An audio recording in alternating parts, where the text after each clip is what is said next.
పక్షుల food eating challenge. Road పక్కన బిర్యానీ బండి పెట్టుకుని అమ్ముతూ ఉంటాడు గద్దరాజు.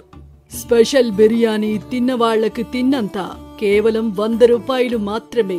ఎవరైనా రావచ్చు, కడుపు నిండా తినవచ్చు అని పిలుస్తూ ఉంటే చిన్ను అటువైపు నుంచి కారులో వెళ్తూ గద్దరాజు మాటలు విని అక్కడికొస్తుంది. ఏంటి చిన్ను, కోటలు దిగి కాలినడకలోకొచ్చావ్? ఏంటి సంగతి? రోడ్ సైడ్ బిర్యానీ తినాలని అనిపించిందా? సరేరా, స్పెషల్ బిర్యానీ చేసిస్తా. నీకు రోడ్డున పోయి వాళ్ళందరినీ పిలిచి పిలిచి గుక్క తిప్పకుండా మాట్లాడడం అలవాటైపోయినట్టుంది. నేను తినడానికి రాలేదు, నీతో మాట్లాడడానికి వచ్చాను. నువ్వు ఎంత అరిచినా నీ దగ్గరికి ఎవరూ రారు, ఎందుకంటే పక్కనే మా పెద్ద హోటల్ ఉంది. అక్కడంతా స్టార్ చెఫ్లతో బిర్యానీ చేయిస్తాం. అంత స్పెషల్ని వదిలిపెట్టి నీ దగ్గరకొస్తారని అనుకుంటున్నావు చూడు. నీ మూర్ఖత్వం చూసి నాకు నవ్వొస్తుంది. రచ్చబండ మర్రి చెట్టులా పెరిగావు కానీ మర్రికాయంత తెలివి కూడా లేదు నీకు అని మాట్లాడుతూ ఉంటే చీచు అక్కడికొస్తాడు. ఏ చిన్ను, ఏంటా మాటలు? బుద్ధుండే మాట్లాడుతున్నావా? పెద్దోళ్ళకి గౌరవం ఇవ్వడం నేర్చుకో అని గద్దరాజుకి క్షమాపణలు చెప్పి చిన్నుని తీసుకుని వెళ్లిపోతాడు. కాసేపటి తర్వాత చీచు హోటల్లో బిర్యానీ చేస్తున్న చెఫ్ మీద అరుస్తూ ఉంటాడు.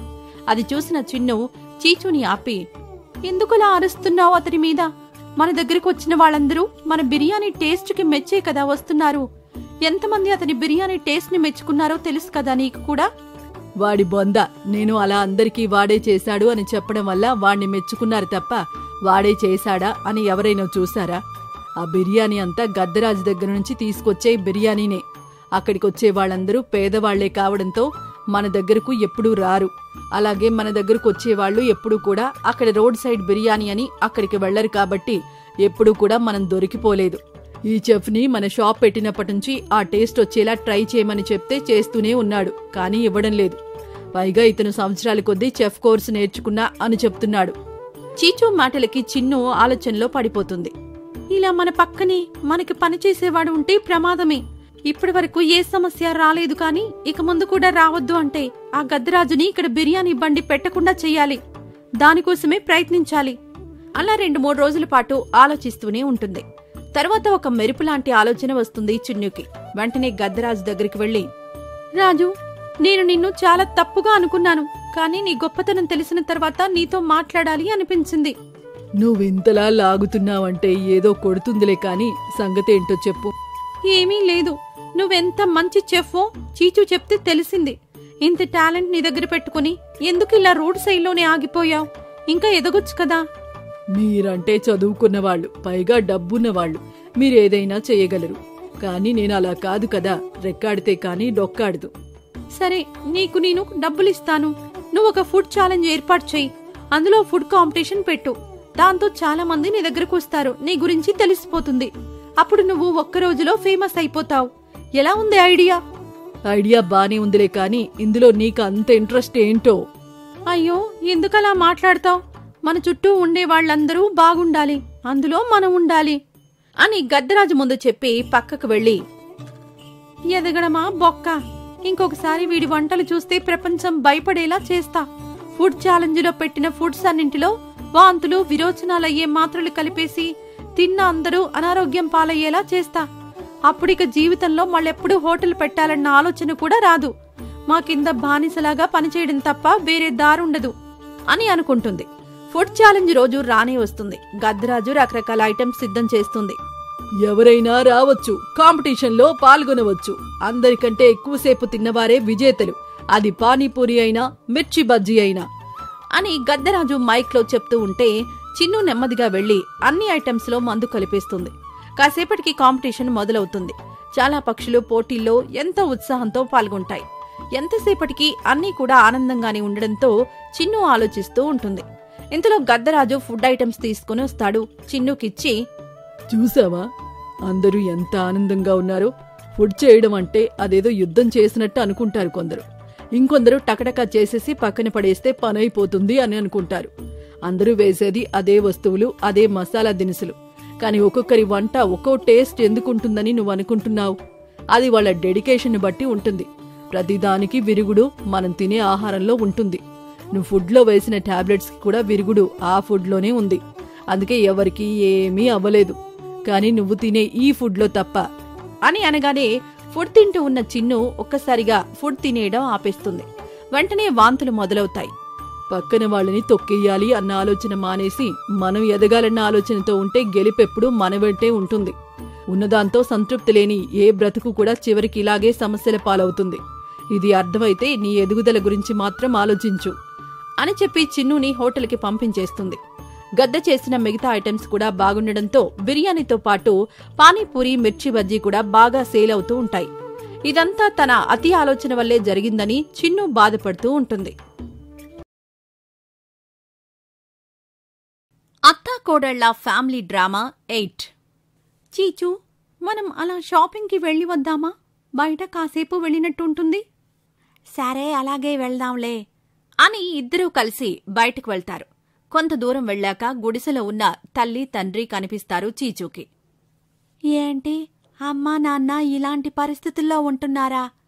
చిన్ను, పద వెళ్ళి కలిసేసి వద్దాం. చీచూ, వాళ్ళని కలవడం, మాట్లాడడం ఇవన్నీ చేస్తే లేట్ అవుతుంది. షాపింగ్ చేద్దామని మనం వెళ్తున్నాం కదా, ఇదంతా తరువాత చూద్దాం. వాళ్ళో మా అమ్మా నాన్న చిన్ను, వాళ్ళని ఇలా వదిలేసి ఎలా రావాలి? అదేంటి చీచూ అలా మాట్లాడుతున్నావు? నిన్ను నమ్ముకొని నేనొచ్చాను. ఇప్పుడు మీ అమ్మా నాన్ననే నీకు ముఖ్యమైనప్పుడు నన్నెందుకు పెళ్లి చేసుకున్నావు? నేనంటే నీకిష్టం తగ్గిపోయింది. నాకు నా మాటకి విలువే లేకుండా పోయింది. ఇలా నేను బ్రతికి ఉండడం కంటే చచ్చిపోవడం నయం అని చిన్ని వేగంగా నడుచుకుంటూ వెళ్లిపోతూ ఉంటే చీచూ చూసి కంగారుపడి చిన్ను దగ్గరకు పరుగు తీస్తాడు. చిన్నో, ఆగు. ఇప్పుడు నేనేమన్నానని అంతలా బాధపడుతున్నావు? సరే ఆగు, నువ్వు చెప్పినట్టు షాపింగ్కే వెళ్దాం. ఇంకెప్పుడు ఇలా మాట్లాడునులే అని చిన్నుని తీసుకుని షాపింగ్కి వెళ్తాడు. అమ్మయ్యా, ఎలాగోలా చీచూని నా వైపుకి లాక్కున్నా. కొంచెం తేడా వచ్చి ఉంటే చీచూ వాళ్ళమ్మ వాళ్ళని మళ్లీ ఇంట్లో పెట్టేసేవాడేమో. ఇప్పుడు ప్రశాంతంగా ఉన్న జీవితం మళ్లీ మొదటికొచ్చి ఉండేది. సర్లే, షాపింగ్ చేద్దాం అని షాపింగ్ చేయడం మొదలు పెడుతుంది. అలా షాపింగ్ పూర్తయిన తర్వాత ఇద్దరూ బయటకొస్తారు. షాపింగ్ మాల్ పక్కన చీచూ తల్లిదండ్రులు రోడ్డు పక్కన చెప్పులు కుట్టుకుంటూ కనిపిస్తారు. వామ్మో, వీళ్ళేంటి మేమెక్కడికి వెళ్తే అక్కడికొస్తున్నారు? మళ్లీ చీచూకి వాళ్లు కనిపించారంటే ఇంకా నేను ఎన్ని నాటకాలాడినా నడవదు. చీచూ, మనం ఇలా వెళ్దాం పదా అని పక్కకు తీసుకుని వెళ్తుంది. చిన్నో, నువ్వేం కావాలో కొనుక్కుంటూ ఉండు, నేను కారు తీసుకుని వస్తాను. ఆహా, అటు వెళ్లొద్దు, మనం ఇటువైపే వెళ్దాం అని అంటుండగానే చీచూ వాళ్ళమ్మా నాన్నలను చూస్తాడు. అమ్మా నాన్న ఇంత దయనీయమైన పరిస్థితుల్లో ఉన్నారా అని వాళ్ల దగ్గరికి పరుగు తీస్తాడు. నాన్న, మీరేంటి ఇలా చెప్పులు కుట్టుకుంటూ ఉండడమేంటి? ఇలాంటి పరిస్థితుల్లో మిమ్మల్ని నేను చూడలేను నాన్నా. నేనే మిమ్మల్ని ఇంట్లో నుంచి పంపించి చాలా పెద్ద తప్పు చేశాను. పదండి నాన్నా, ఇంటికి వెళ్దాం అని వాళ్ళని అక్కడ్నుంచి లేపుతుంటే చిన్ను చూస్తుంది. అమ్మదేవుడా, వీళ్ళు కలిసిపోయారా? వీళ్ళు దూరంగా ఉన్నంతసేపే నా ఆటలు చెల్లుతాయి చీచూ దగ్గర అని ఆలోచించుకుంటూ రోడ్డు మీద వెళ్తుంటే ఒక కారొచ్చి చిన్నుని గుద్దేస్తుంది. చిన్ను ఎగిరి కొంత దూరంలో పడిపోయి స్పృహ కోల్పోతుంది. పెద్ద అరుపు వినిపించేసరికి చీచూ అటువైపు చూస్తాడు. అక్కడ యాక్సిడెంట్ అయి పడి ఉన్న చిన్నుని చూసి చలించిపోతాడు. ముగ్గురూ వెంటనే పరిగెత్తుకుంటూ చిన్ను దగ్గరికి వెళ్తారు. అమ్మా, మీరు తనని చూస్తూ ఉండండి, నేనిప్పుడే వెళ్లి కార్ తీసుకొనొస్తాను. తనని హాస్పిటల్కి తీసుకువెళ్దాం. త్వరగా వెళ్ళురా, ఏం జరిగిందో ఏమో నా కోడలికి అని చిన్నుని స్పృహలోకి తీసుకురావడానికి ప్రయత్నిస్తూ ఉంటుంది. ఇంతలో చీచూ రావడంతో చిన్నుని కారులో ఎక్కించుకుని హాస్పిటల్కి తీసుకుని వెళ్తారు. నానా, పదండి, తనని లోపలికి తీసుకుని వెళ్దాం అని చిన్నుని బయటకు తీసుకొస్తుంటే డాక్టర్ చూసి, ఏయ్ ఏయ్ ఆగండి, ఇదేదో యాక్సిడెంట్ కేసులాగా ఉంది. అవును డాక్టర్, మా కోడలు రోడ్డు దాటుతుండగా యాక్సిడెంట్ అయింది. మీరే ఎలాగైనా తనని బాగు చేయాలి. ఇలా అవదమ్మా, యాక్సిడెంట్ కేసులో మొదట మీరు పోలీసు వాళ్లతో పర్మిషన్ తెచ్చుకోవాలి. అప్పటి వరకు మేము లోపలికి రానివ్వము. డాక్టర్ గారు, చదువుకునే కదా మీరు డాక్టర్ అయ్యారు. డాక్టర్ అంటే దేవుడితో సమానం. అలాంటి స్థానంలో ఉన్న మీరు మీ దగ్గరికి వచ్చిన వాళ్ళని రక్షించాలని చూడాలి, కాని లోపలికి రానివ్వము అని మాట్లాడడం తప్పు. మీకు కొన్ని ఆంక్షలుంటాయి, నేను ఒప్పుకుంటాను. కాని అంతవరకు తనని లోపలికి తీసుకుని వెళ్లి ఫస్ట్ ఎయిడ్ అయినా చెయ్యాలి కదా. లోపలికి వెళ్దాం పదండి.